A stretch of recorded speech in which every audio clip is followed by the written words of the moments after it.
I'm Ashley Swartz. I have a small shop called Furious Minds, ex-agency person. And I am blessed with a really smart sort of panel of experts here in the programmatic space. And today's thematic is really on the buy side this morning. And this afternoon, we're going to continue it with a panel on programmatic that really looks at sort of the sell side and the different optics from either side of the equation in the ecosystem.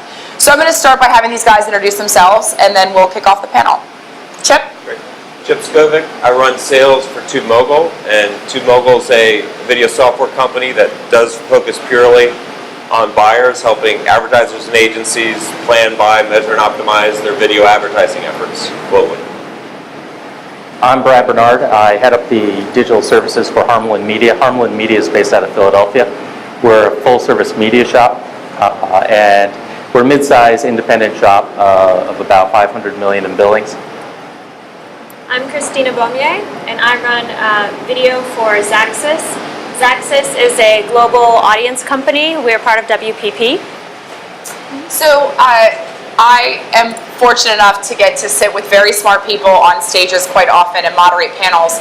And there's sort of a consistent thematic that I've noticed, and I describe it as being an issue of language, in that a lot of people talk about programmatic, they use the same words, and they have completely different meanings. And David Hallerman from eMarketer did a great job, I think, of deconstructing the ecosystem of sort of direct, RTB, etc.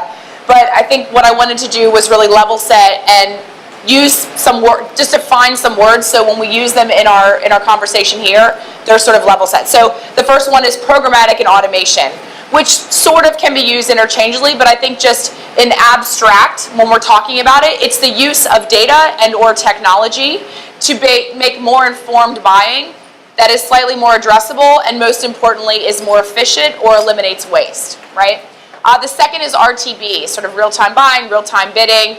And I'm just going to suggest that in the context of our conversation, which is really oriented around premium video or super premium video and about upper funnel brand buying and content adjacency, that RTB really isn't part of the conversation right now. It isn't greatly relevant because still 50% of premium video is sold direct.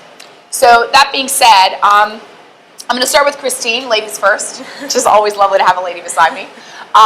So Christine, just from the buy side and giving that you're kind of running the trading desk, what is the motivation? Like when you're having first is it push-pull? Are you suggesting your clients they should be buying more programmatically and proactively moving dollars? Are they coming to you and asking? Where is it right now in the state of market? Yeah, it's both, and the answer is always it depends on what the advertiser is trying to accomplish.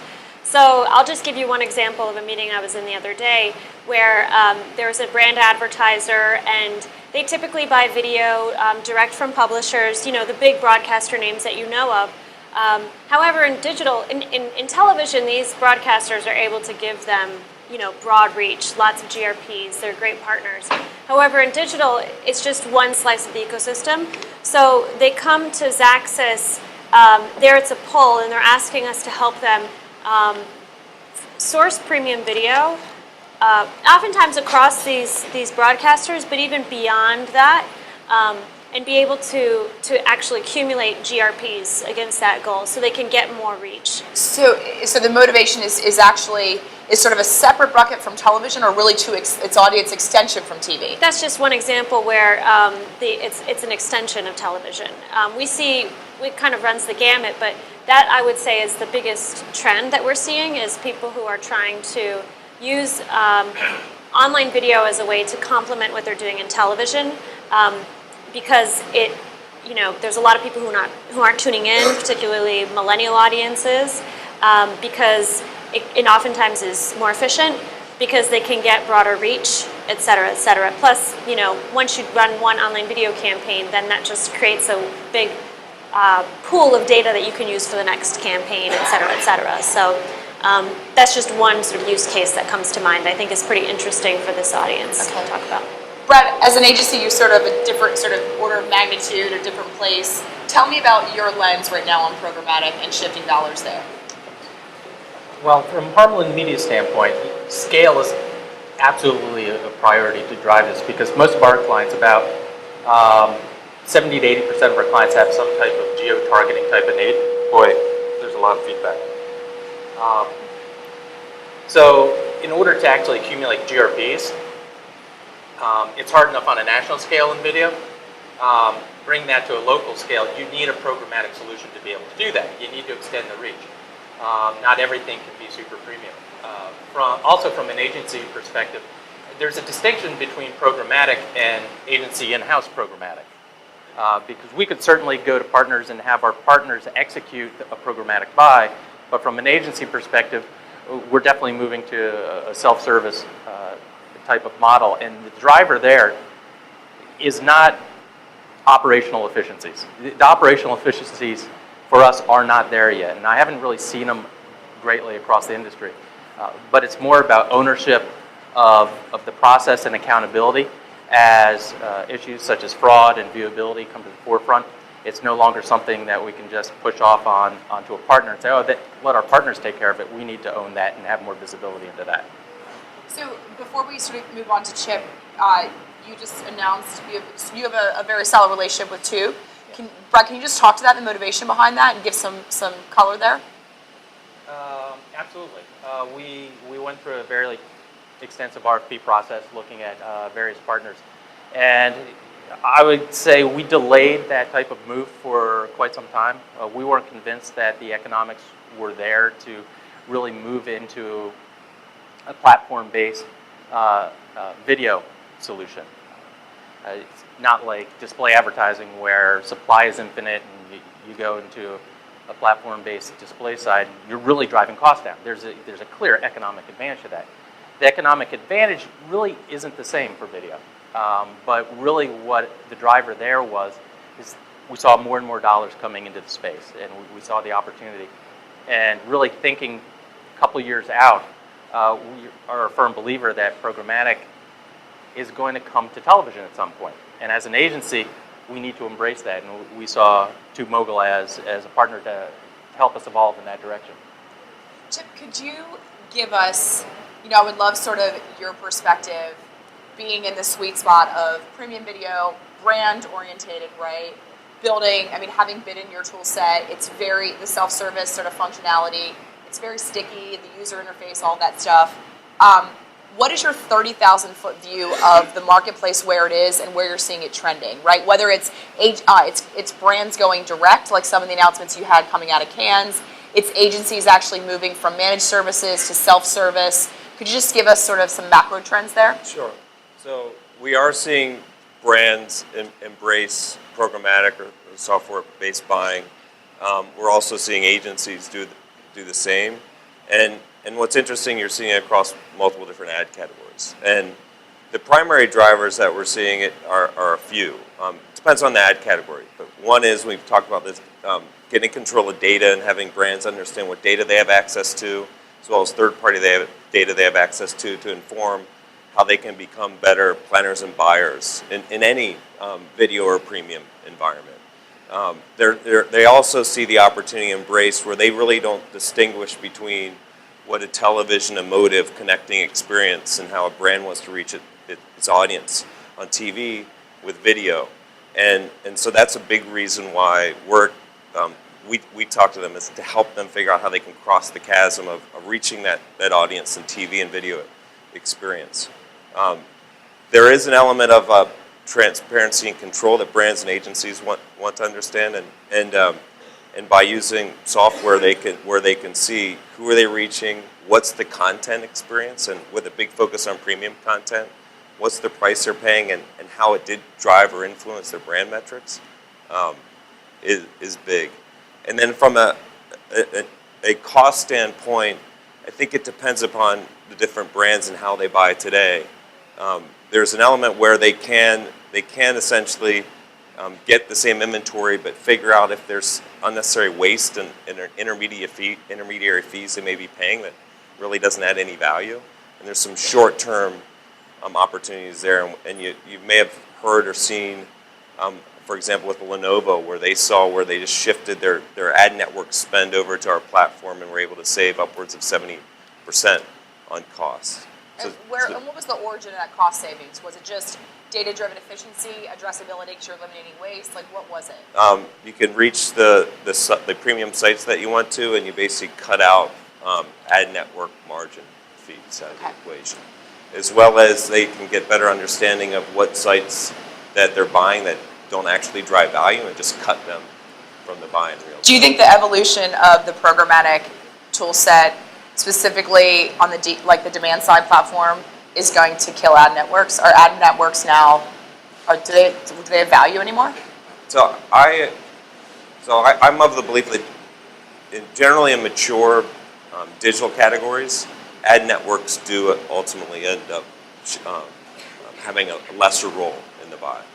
But as you have emerging mediums, there's a place for ad networks where you need to find efficient ways to bring buyers and sellers together. Do you think mobile? So in digital video, as we know it today, yes, I think you'll see a lesser role of video. Do you think so? If you deconstruct video to include to separate mobile, do you think mobile is a sort of pure emerging? Is it emerging? Is it at parity with kind of can mobile at this point holistically be lumped into video? Mobile video, I think, can holistically be lumped into video. We're starting to see that it's the largest growth category within the digital video space in volume. Yeah. Like, for example, I think we saw 867 auctions last quarter and over 300% growth quarter over quarter in the mobile space. Okay. So you're starting to see that mobile video inventory come into the programmatic platform space and be able to be purchased quite efficiently. And the other big opportunity is, of course, you have brands that want to do essentially cross-device storytelling, whether it's on TV or on desktop or on mobile. And you have an opportunity where they can reach their audience on any of those devices. And we're starting to do some testing where you can still have measurement of whether they reach the audience as measured by Nielsen. So it's in their early stages, but you'll start seeing that opportunity for brands, which they love. I was going to say, the distinction between mobile and anything else over the next couple of years is really, I expect it to really decrease. If nothing else, mobile devices are being used as a device to actually connect to the television. In the eMarketer presentation before, talking about consumers are still in love with the bigger screen. Well, what happens when you have a mobile device that you're using to access your YouTube content or other content, but it's hooked up to the bigger screen? Is that mobile or is that the bigger screen? And that's what I think the bigger trend is. There's more appliances coming out that are allowing that to happen, and that's really going to be an explosive growth that's really going to drive the merging of the two channels. I have this sign in my office that says that it was actually a headline or a byline from Media Post, I think, and it was, why TV will never die, because it's the entirety of, it's 100% of the screen for an entire of 30 seconds, right? And I talked about this with Brett, at the CEO of Tube, at another session we did a couple weeks ago, that's also one of the beauties of mobile, is that when you deliver a 15 or a 30 or a pre-roll on mobile, it is the entirety of the screen, right? So from the perspective of, we've seen spend correlate and time spent to the size of the screen, thinking that mobile was always a bottom feeder. It's an interesting juxtaposition now in the marketplace, right? Christina, I'd love to talk about sort of two things. One, especially because you have a training desk, but let's talk about the actual, the exercise, the workflow of buying in a demand side platform, whether it's yours or it's, right, what's that process of sort of going through the funnel of, I know the audience I want to reach, I want to use third-party data sets. Yeah. How do you get there? Well, for us, it starts even before that. A big part of what we do, a big part of how I spend my time, is actually, even before it gets to the DSP, is sourcing the inventory.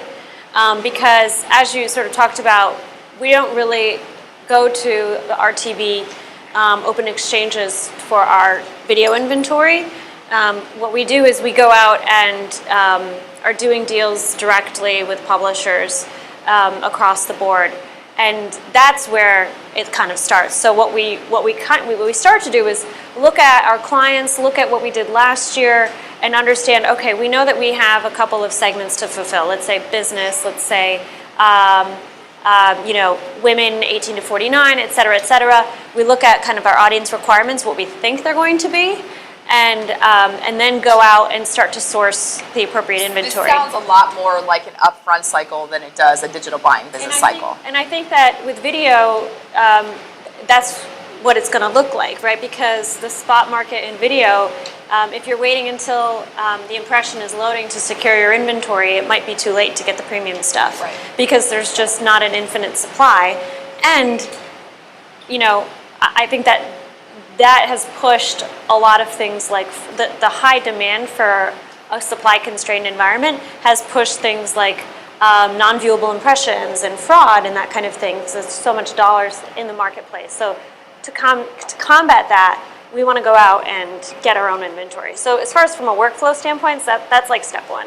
Yep. And here we have, that's even before we have a campaign that we have ready to book, let's say. But then once we get a campaign, we start to look at things like, okay, what are the requirements? What are you trying to accomplish? How are you going to be measuring? How are you going to be measuring this? And actually booking it in the DSP is one of the last steps. We have familiarity with the DSP and what the capabilities are, so we can kind of do that in the planning process and account for everything that we can add in. So my purpose, and sort of Brad, I'll turn it over to you. My purpose in asking the question was because I wanted to sort of tee up the, sort of oh snap moment when you're going through the user experience of, you pick platform, and then you pick, typically the publisher, if that's visible, right? You pick sort of the campaign, whether reach, frequency, et cetera, and then you pick it's a Nielsen audience segmentation or whatever, and then you get to what you started out with fishing with a net. Now all of a sudden you're fishing with a line, and you've gone from a eCPM of 19 to 23 bucks, and when you add data on top of it, you got an approachable audience of 120 people, and it's $90 CPM because it's so supply constrained, right? Like, how do you manage that? Because you have to mitigate that risk of under delivery and manage your clients' expectations. At Harmland, since we're a mid-sized company, one of our benefits is that we can quickly change some business models and organizational structure. And we've done two things in the past year, more than a year now, that helped us navigate that. One is that we've taken, digital planning and digital buying was all together in the digital team. We've kind of split that off now. We have digital planning now with the account planning teams. So you no longer have this isolation of the digital planning. And digital planning is done now with the account planning. So there's no longer this handoff. And that's allowed us to really think about how we're going to handle digital video in a holistic way and stop thinking of it as a digital channel, more thinking about it as just video. The other thing that we've done is that we've actually created two streams and two workflow processes specifically for digital video and digital audio to activate that for a client. In some cases, when a client is buying digital video, just like TV, that means either national or DMA targeting only. No zip code targeting, no sub-DMA targeting, no custom clusters, no audience buying. It's demo buying only. No interactive video. It looks, it smells, and feels like television.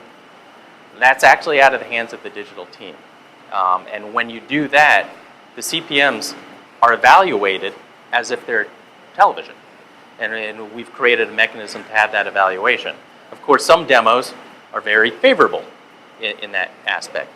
Trying to reach the young male target is a great place to do in digital video because the CPMs on broadcast are very high to begin with. So there's a favorability there. So when the demo changes. But there are, if you do sort of comparative CPMs of like an eCPM that sort of clusters around like 17 to 18 bucks for prime time, right? And I've seen a bunch of different numbers because you have prime time slots that are in the $23 to $25 range.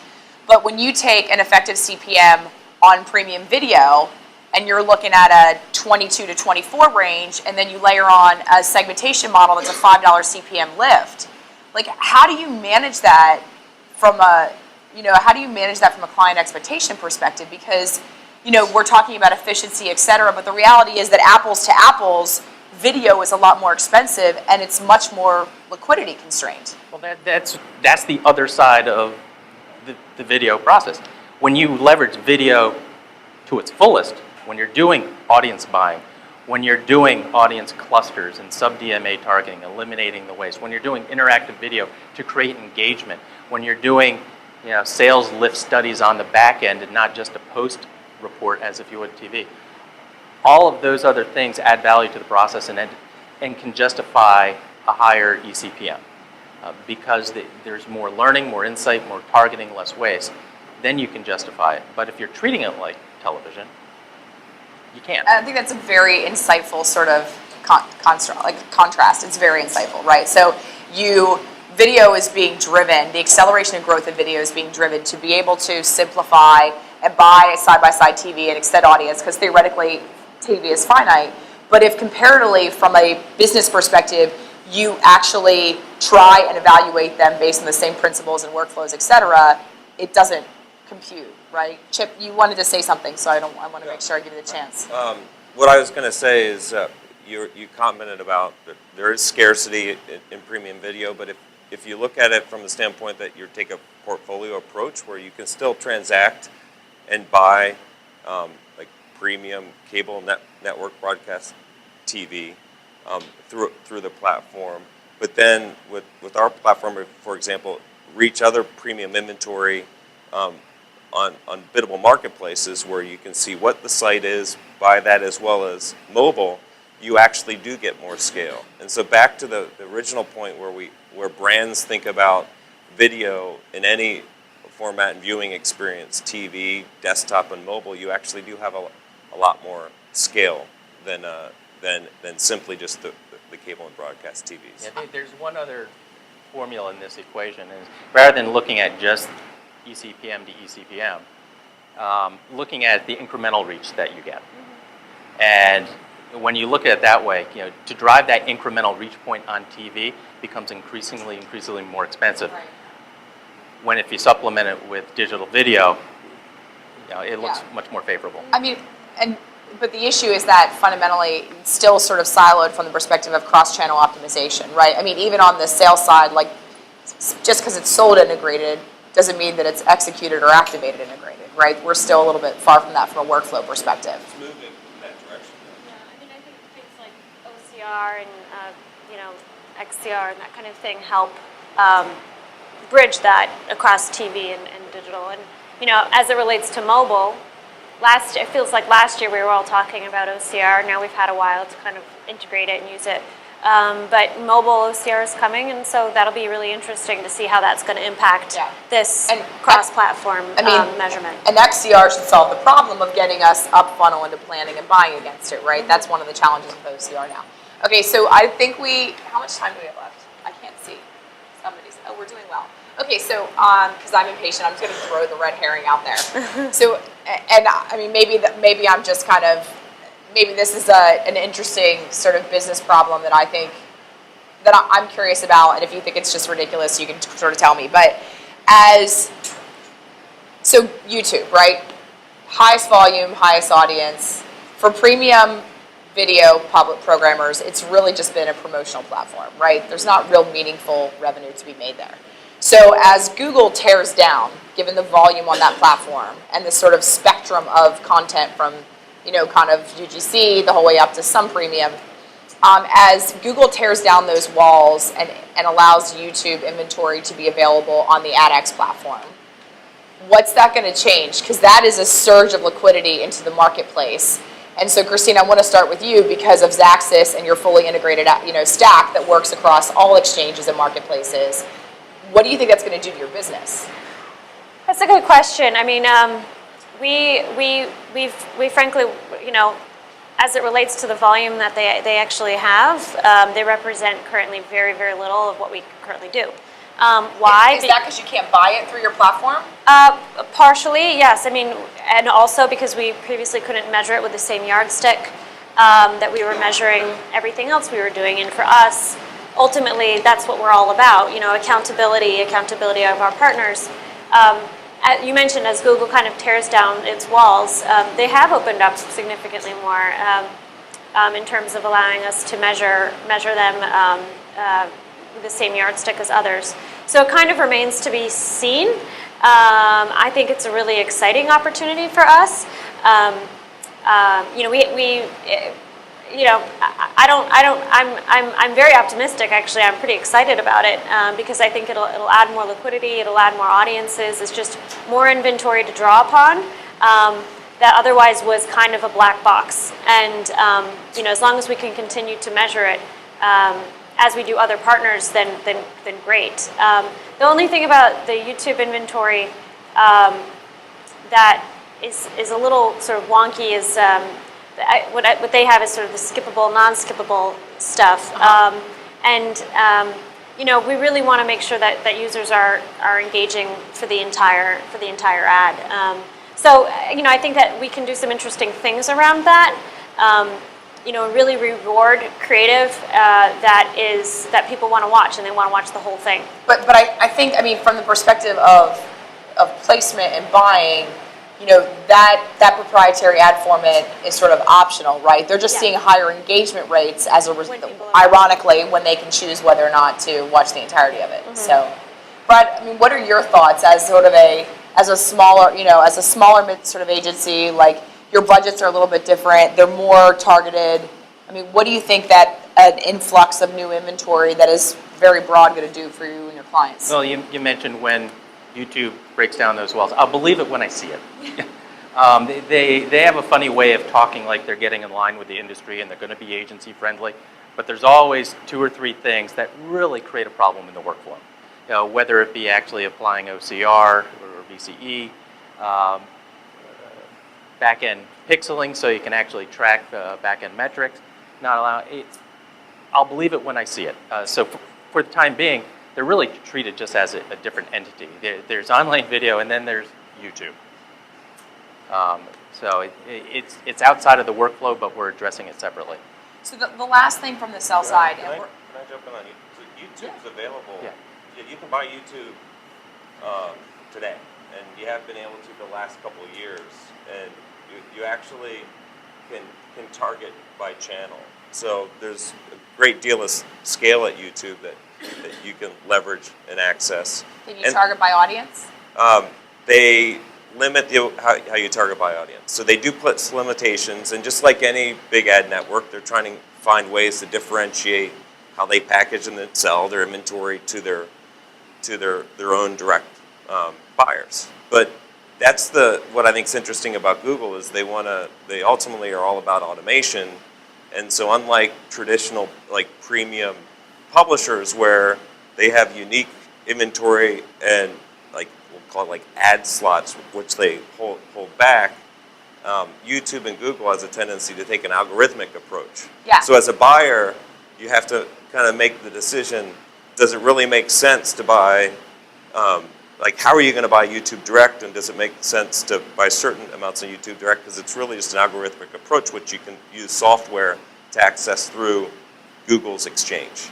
And then the other trend I think you'll end up seeing is that YouTube mobile video inventory will start coming into the Exchange space. So you're accessing the same inventory and same audiences, but they'll limit the format and certain characteristics, but ultimately you can reach that YouTube audience. So I was in a meeting, not in the U.S., but with a major broadcaster and a major media buying agency in Latin America. The broadcaster was my client, and we were sort of taking in the proposition around ways that we can target audience using their content, right? Their long-form content that we're sort of distributing on YouTube as their primary platform. It's not a real mature video market. And even though my Spanish is quite broken, what I did understand is one of the buyers looked at my client and said, oh, this is like an audience buying DSP for YouTube. So the publishers or the content owners are being the intermediaries that are really have thus far been allowing the platform to truly be an audience extension platform, right? So I think that's, I guess, Chip, for me, that's the distinction, is whether or not the tech stack itself enables the audience-based buying, or it's always the content owner that has to be that intermediary to add that value. And that's been, I think, the problem. It's still been about content adjacency thus far. Mm-hmm. So we only have a few more minutes, and I know we have a panel sort of at the end of the day about this, but I just want a very quick take on how concerned are you and or your clients about non-human traffic, fraud, and viewability, and who should be paying for it? Chip? Sure. So we're very focused on it, and what we've seen is you do have to understand what's the site. You have to understand what's the ad format, and what we've been doing is pushing our supply partners to make sure that they're passing that information, player size as well as the format, so we can understand and see like what is the site. We're seeing brands and agencies, of course, be concerned, and I think there's two issues. One is the fraud, like fraudulent traffic, and there is a percentage of traffic that's fraudulent, but we're actually doing a much better job of ferreting that out. It's not as big of an issue in video as it has been in display for decades, right? It's getting a lot of attention in video because the big brand advertisers are investing there. I'd argue that the bigger issue is more around, are you getting what you pay for? Are you getting the site? Are you getting the player viewing experience that for a while advertising agencies have thought they've been purchasing, but they haven't had the insights to understand, are they getting the quality site and viewing experience? So I think it's more the viewability issue is a bigger issue than the fraud. So what we've done with fraud is essentially, it's been public how we identified a couple of bots, and we believe as market participants we should collaborate and be open. So we announced, to try to root out the fraudulent actors, we announced those bots. And so it's an issue, but it's one that we're tackling. But I would argue that it's a bit blown out of proportion, at least in the video space, relative to the display space. So we have 2 minutes left, so I want to give each of you guys a minute, and I really want to know your perspective on, is this a pass-through cost that you manage that brands pay for, or should publishers pay for it? Whose responsibility is it? I think we're all accountable. Certainly at Xaxis, we are going to hold all of our publishers and all of our sort of supply partners accountable. We're not going to pay for impressions that were not viewed, period. And if we're not sort of enforcing this, then our clients should come after us for it, because they don't want to pay for impressions that aren't viewable. So I think it's kind of on everybody to really sort of enforce this. The challenge, of course, that we're having is the tools that we're using, and I think there's a lot of hysteria around different tools and what one does versus the other, and really digging into that is important. And we're in the process of doing that and figuring out what's what and what everybody's measuring and waiting for the standard to come out, of course. Brad? If it's not the number one priority for a marketer and agency, it should be number 2. If we aren't confident in actually reaching people, advertising's not doing anything. So without going into full detail, it's both responsibilities, but I wouldn't look at it as, it's a pass-through cost that the advertiser eventually has to pay for. The reason why we're doing is to get better results. So it's not a pass-through cost, it's an investment to improve results. Okay, that's a great point. Yeah. All right. And we take the approach, if we proactively and we identify that there's fraudulent impressions, then we'll refund. Yeah. But we're seeing a very, very small percentage on the buy side. All right, thank you. Have a great rest of your day.